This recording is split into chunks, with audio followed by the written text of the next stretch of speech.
Bienvenidos y bienvenidas a un nuevo episodio de Telco Talent, un podcast de Optare Solutions. Hoy recibimos a Susana Orallo, coruñesa de nacimiento y ahora directora de Irium México. Con ella hablamos sobre liderazgo, talento y gestión de una carrera internacional. Soy Manu Ojea y empezamos aquí en Telco Talent.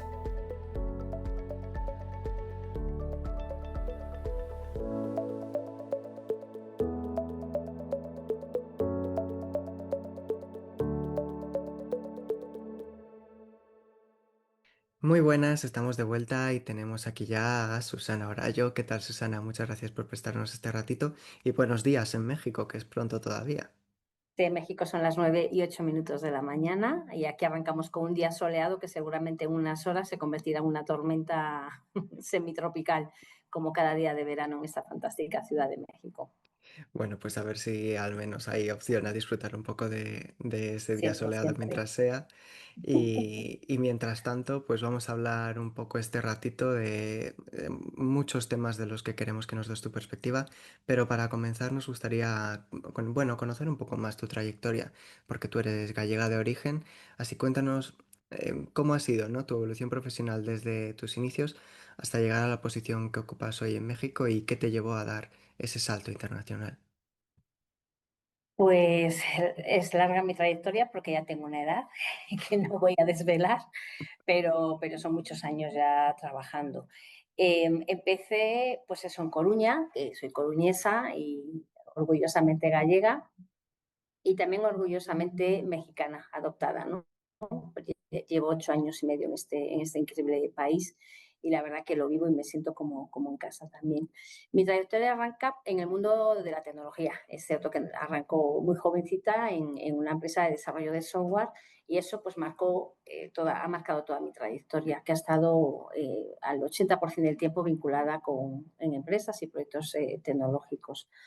En el año 2007, en una empresa de Coruña que se dedicaba a desarrollos de soluciones y sistemas de geolocalización, empiezo a explorar el mundo internacional. Es ahí cuando empiezo a dar saltitos pequeños, primero a Portugal, de Portugal a Angola, de Angola a Brasil, y poco a poco pues voy creciendo más en el área internacional.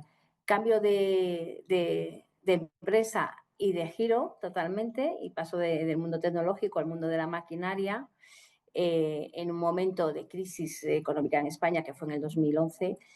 Y ahí, aunque cambio de sector y me voy al mundo de la maquinaria de tratamiento bueno, maquinaria de valorización, sí sigo en el mundo internacional, ¿no? Y empiezo a hacer proyectos, empezamos a desarrollar proyectos, a desarrollarlos en Venezuela. Esa parte del mundo internacional a mí siempre me apasionó, siempre me fascinó, porque creo que enriquece muchísimo y nos hace crecer como personas de una manera brutal, ¿no? El enfrentarte a otras culturas, otras idiosincrasias, ideologías, fue la verdad una mezcla de muchos impactos y fue un aprendizaje continuo. Ya en el año 2017 decido dar el gran paso y cambiarme de país Mm. para retarme también a mí misma y ver si era capaz de irme a un nuevo país, una nueva cultura, una nueva empresa, todo diferente, un nuevo sector, todo absolutamente diferente. Y es como llego a México. Llego de la empresa de la mano, de la mano de la empresa Irium, en un proyecto de apuesta por las dos partes, tanto por parte de la compañía como por mi parte, de si sí o si no, ¿no? Y ahí llego yo, en enero del 2017 a México, a liderar esta compañía y, bueno, y a transformarla, que es lo que hemos hecho a lo largo de estos 8 años y medio, ¿no? No sé si con Ujú. esto respondo bien a tu pregunta. Sí, sí, sí, es el contexto necesario para hablar entre otras cosas, contextos internacionales, pero si te parece empezamos por la parte de liderazgo y de perspectiva humana, porque a veces cuando hablamos de IT o de transformación digital nos centramos mucho en la parte técnica, que por supuesto tiene su importancia, pero lo decimos siempre, detrás de cada proyecto hay personas, hay equipos, hay culturas organizativas. ¿Cómo entiendes tú la gestión de proyectos IT desde una perspectiva más humana y más organizativa? ¿Y qué importancia tiene ese enfoque en el fracaso o en el éxito de los proyectos? Bueno, pues como bien dices tú, ¿no? Al final la tecnología sin personas no transforma nada. O sea, la Mm, realidad es que cualquier proyecto tecnológico en el cual estén involucradas personas, porque bueno, pues con la evolución de la inteligencia artificial llegará un momento en que en muchos proyectos de tecnología las personas ya no tengamos participación, pero mientras participamos las personas es imprescindible pues el liderazgo, un buen liderazgo para que sea un éxito, ¿no? En mi experiencia, a lo largo de tantos años llevando a cabo proyectos de tecnología, la diferencia siempre está en la motivación del equipo y en el rol del líder de cada grupo de trabajo, ¿no? ujú, Y eso está más que testado. O sea, al final, grupos de trabajo con un liderazgo de micromanagement, de presión, de opresión, avanzan menos y con más errores que grupos de trabajo donde el tipo de liderazgo es más positivo y propositivo, ¿no?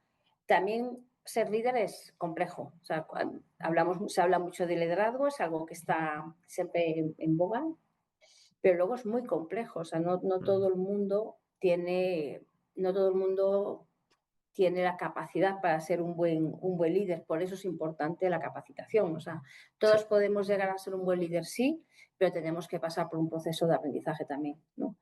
En el cual entendamos en función del sector y de los requerimientos qué tipo de liderazgo se necesita. Entonces, creo que es clave desde las cabezas de las compañías tener la visión de poder determinar, de las cabezas de compañías o de áreas, determinar cuál es el tipo de liderazgo que se requiere en cada momento para cada proyecto, ¿no?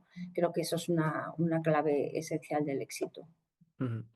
Y tú has liderado equipos, has trabajado en entornos empresariales, como comentabas al principio, ¿no? Pero nos vamos a centrar en la parte de España y en México, que aunque tenemos muchas cosas en común ambos países, hemos hablado en otros capítulos de Telco Talent que esos matices de diferencia lo son realmente toda la hora de crear relaciones pues sólidas y exitosas. ¿Qué diferencias culturales dirías que has detectado tú entre ambos países en lo que respecta al mundo IT o a la gestión empresarial en general, que sí que tenemos que prestar atención para poder crear vínculos potentes? Primero, quizás yo diría, cuando uno desembarca a un país nuevo, la humildad. Eso es, Ujú, esa sería mi primera recomendación, ¿no? Son muchos años trabajando en internacional, son muchos años viendo cómo desembarcan personas de otros países en el país que los está recibiendo. Y claro, también antes he mencionado, he trabajado en países pues, como Angola, como Venezuela, Brasil, México, en el que hay una tendencia y es que el que llega de Europa piensa que sabe mucho más, ujú, que por supuesto es mucho más evolucionado y desarrollado como ser humano que las personas que están en estos países, ¿no? Y esto es un gran error. ujú, Este tema de sesgos, de prejuicios, siempre nos juegan una mala pasada en el inicio de nuestros proyectos en países. Si hablamos en los países a los que vamos, si hablamos concretamente de México, pues más aún, ¿no? Tenemos la cercanía del idioma. Yo creo que esto ya lo habéis visto efectivamente en otros capítulos, que yo como soy seguidora vuestra he visto algún que otro capítulo. Entonces, a favor juega el lenguaje, la admiración que tiene el mexicano por el español. Bueno, hay un tema de familiaridad porque muchísimos ujú, mexicanos son descendientes de españoles, ¿no? En contra, yo diría, pues quizás la falta de humildad de muchas de las personas que llegan y que de repente se creen, pues también vienen con puestos de alta dirección, entonces ahí viene un tipo ujú, de liderazgo erróneo, ¿no? Es curioso, te diré, que muchas veces estas personas en España tienen un liderazgo más empático y en cambio cuando llegan a México lo cambian. Quizás ujú, ahí es algo que me llama la atención. Como sabes, dentro de la Cámara Española de Comercio presido la Comisión de Capital Humano, entonces tengo la oportunidad de ver a muchos líderes que llegan a México y que les cuesta entender que el mismo liderazgo empático que tienen en España lo tienen que seguir manteniendo aquí, por muy complaciente que sea el mexicano, ¿no? ¿Por qué? Porque el mexicano efectivamente es muy complaciente, pero es una persona, es un ser humano y tiene sensibilidad. Entonces, eh, que no se puede equivocar complacencia ujú, pues, con sumisión, ¿no? Esto, además, si dejo algo aquí en el tintero, o sea, tengo algo en el tintero que quiero sacar, y es que México tiene una influencia muy grande de Estados Unidos, con lo cual, ujú, cuando nosotros empezábamos a hablar de liderazgo, en México el liderazgo ya se practicaba. ujú, Entonces, eso es algo que debe de tener en cuenta el directivo o el líder que viene, ¿no?, de España a México, que ellos ya van por delante en materia de liderazgo, tienen un consumo y un uso de capacitaciones y de herramientas en materia de liderazgo mucho más avanzado. Hoy por hoy ya no, pero bueno, en su momento mucho más avanzado del que teníamos en España, ¿no? Digo hoy por hoy no, porque también en España, con la influencia de Europa, pues Ujú. incluso de Estados Unidos, también estamos ya en otro punto. Eh, pues esto es lo que diría, ¿no? Que humildad, apertura, eh, escuchar, entender y luego pues practicar, ¿no? Ejecutar. Claro. Hablas de ese enfoque un poco de liderazgo que ahora ya no, pero que en momentos anteriores nos llevaban un poco de ventaja en México, Estados Unidos. ¿Qué otros aprendizajes nos podemos llevar de México, quizá de Latinoamérica en general, que aplicar en Europa o en España en concreto? Pues a ver, yo creo que para mí, pues, a nivel personal, el mayor aprendizaje es que cuando vas a un país que es diferente al tuyo y vas con las orejas, los ojos, la mente abierta y Ujú. el corazón también abierto, pues te vas a enriquecer muchísimo, ¿no? Si eres capaz de entender y de empatizar realmente con la cultura local, te vas a enriquecer tú. O sea, vas a Ujú. crecer y vas a mejorar. Esa riqueza cultural te da muchas más herramientas a ti como líder, ¿no? Y te permite luego enfrentarte pues, a nuevos retos, a lo mejor en otros países. Claro. A ver, yo soy súper observadora y adaptable, entonces quizás eso es lo que recomiendo, que la gente observe y que sea como una esponja que absorba.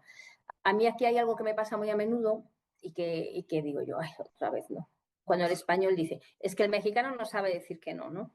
Y digo, Ujú. ay, qué hueva, como decimos en México, sorry, tú no estás escuchando al mexicano. Un mexicano te va a decir que no sin decirte no.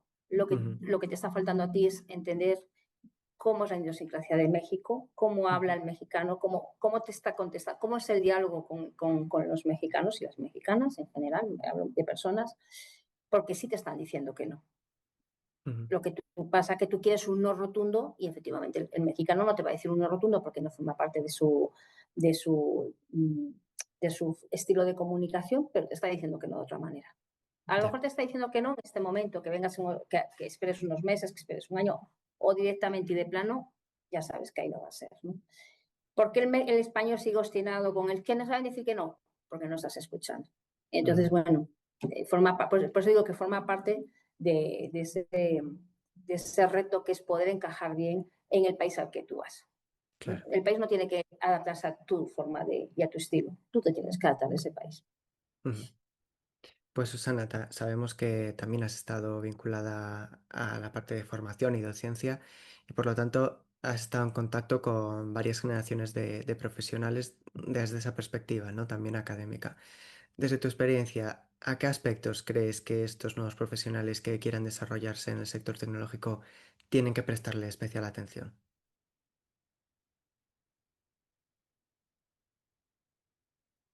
A ver, mi etapa de docencia está vinculada al liderazgo, no a la capacitación técnica, ¿no? Ujú. Fue un reto importante, sobre todo porque yo no soy docente y nunca había dado clases.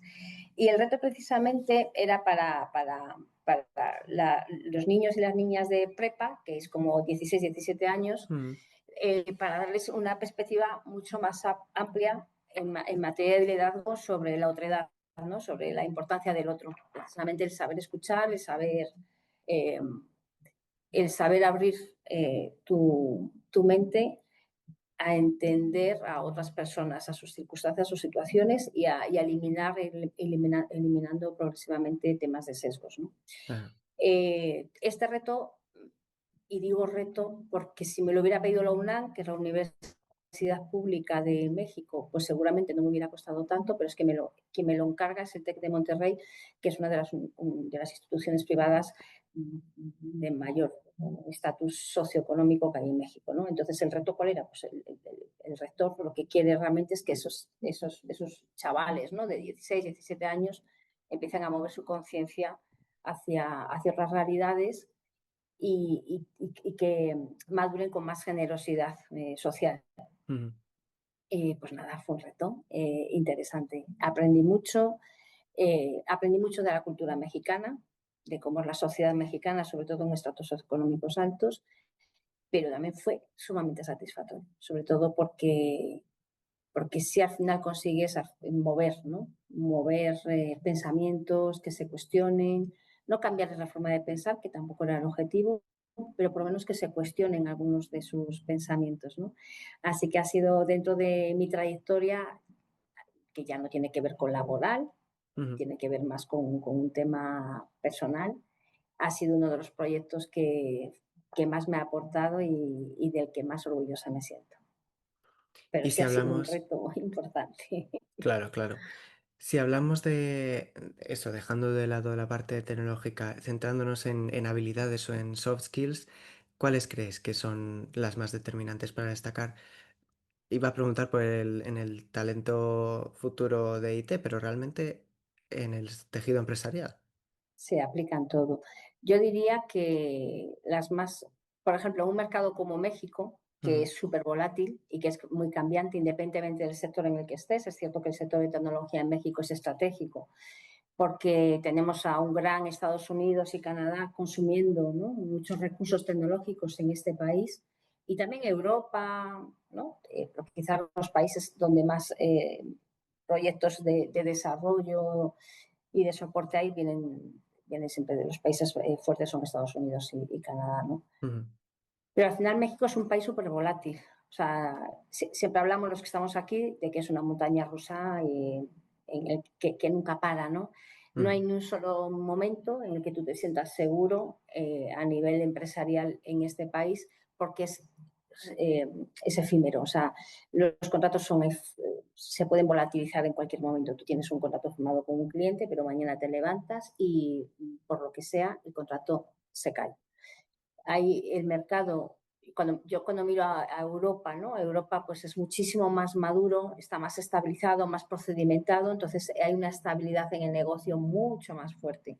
En ujú, México la estabilidad del negocio es endeble, con lo cual, si tú vienes a un país como México, o yo diría, ¿no?, podría nombrar algunos otros de Latinoamérica que son similares, lo que tienes que desarrollar como herramientas es la resiliencia sin ninguna duda. O sea, tienes que asimilar que esto es así y que tú no lo vas a cambiar. Lo que tienes que hacer tú es tener capacidad de adaptarte. ujú, La estrategia, o sea, una visión estratégica, porque como el negocio te va a ir cambiando de una forma tan rápida, tienes que tener capacidad para reinventarte, para rehacerlo, para solucionarlo.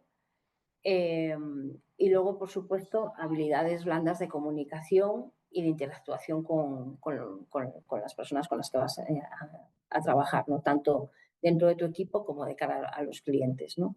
ujú, Y estar preparado. O sea, es un país al que tú tienes que venir preparado para este vaivén, ¿no? Esta semana me decía alguien que son el cuchillo o sea, de la sierra, ¿no? El filo de la sierra es México. ujú. Digo yo, bueno, pues sí, seguramente sean esos picos que luego que te pican cuando estás arriba, te esnafas cuando caes. Pero bueno, México es así. Lo bueno del país es que el porcentaje de oportunidades es tan grande que te vas a volver a levantar y lo vas a volver a hacer. Eso es un hecho. Ujú, ¿Qué pasa? Que tienes que tener una fortaleza para lograrlo importante, ¿no? Entonces, quizás hablando de habilidades blandas, yo diría que resiliencia, visión estratégica, eh, empatización con, pues eso, tanto con los grupos de trabajo como con el cliente. O sea, ahí ujú, las tienes que desarrollar de una manera fuerte para poder sobrevivir. Y luego visión. O sea, tú no puedes llegar a México con un proyecto sin haber entendido o haber estudiado bien si en México ese proyecto tiene o no tiene encaje. ujú. Pero eso ya no tiene que ver con habilidades blandas, sino con visión y estrategia empresarial. No te lo digo porque también es cierto que aquí pues, veo llegar muchas veces empresas que dicen, no, esto en España funciona, aquí va a funcionar. Güey, analízalo. O sea, porque tú en España te ha ido bien, no te va a ir bien. Aquí, porque tienes que entender cómo es el mercado. No hace poco me hablaban de un proyecto de unos manteles de papel en hoteles de VIP. No te va a funcionar. El mexicano quiere un mantel de tela. O sea, hasta detalles de este tipo, ¿no? Sí, sí. Pues Susana, comentábamos a lo largo de todo el capítulo el tema de cambio de mentalidad un poco y mente abierta, sobre todo al llegar a México. Dábamos algunos consejos, pero ahora que nos vamos acercando al final del capítulo, vamos a intentar dejarlo con uno final para redondear todo el contenido, una recomendación primordial. Entonces, te preguntamos, ¿qué mensaje les dejarías a quienes lideran o aspiran a liderar en el mundo de la tecnología fuera de sus países de origen? ¿Qué deberían tener en cuenta cuando cruzan las fronteras? Mm, yo, quizás que, a ver, tu liderazgo tiene que hablar todos los idiomas, ¿no? El idioma del negocio, el de la tecnología, el idioma del ámbito social, pero sobre todo tu liderazgo tiene que hablar desde el corazón. Mm, O sea, somos personas. Entonces, ese es mi estilo, con lo cual esa va a ser mi recomendación, lógicamente, ¿no? Eh, no olvidemos nunca de dónde venimos, pero recordemos siempre dónde estamos. Entonces, que seamos pues, lo más humanos posibles y además porque si es así, para mí el éxito está garantizado. Sería genial. esta Pues la recomendación. nos quedamos con esa recomendación, Susana, y todo el contenido del episodio que ha sido muy enriquecedor. Y ahora sí, Susana, ahora yo, gracias por acompañarnos este rato y unirte a la familia de Telcotal. Muchísimas gracias a vosotros. Os envío un saludo enorme desde aquí, desde México, y en breve estaré ya por tierras gallegas disfrutando de las vacaciones. Muchas gracias. Pues te esperamos, Susana, muchas gracias. Chao, chao. Y antes de cerrar, como siempre, agradecemos a todas las personas que nos estáis escuchando y que escucháis cada capítulo. Os animamos a seguirnos en el LinkedIn y el perfil también de X de Optare Solutions para estar al tanto de las novedades de la compañía, por supuesto, pero también de este podcast Telco Talent. Nos podéis encontrar en la dirección telcotalent@optaresolutions.com, también en contacto inversión@optaresolutions para cualquier consulta sobre inversiones en Optare. Y de nuevo, muchas gracias por estar ahí y nos vemos en la próxima conexión.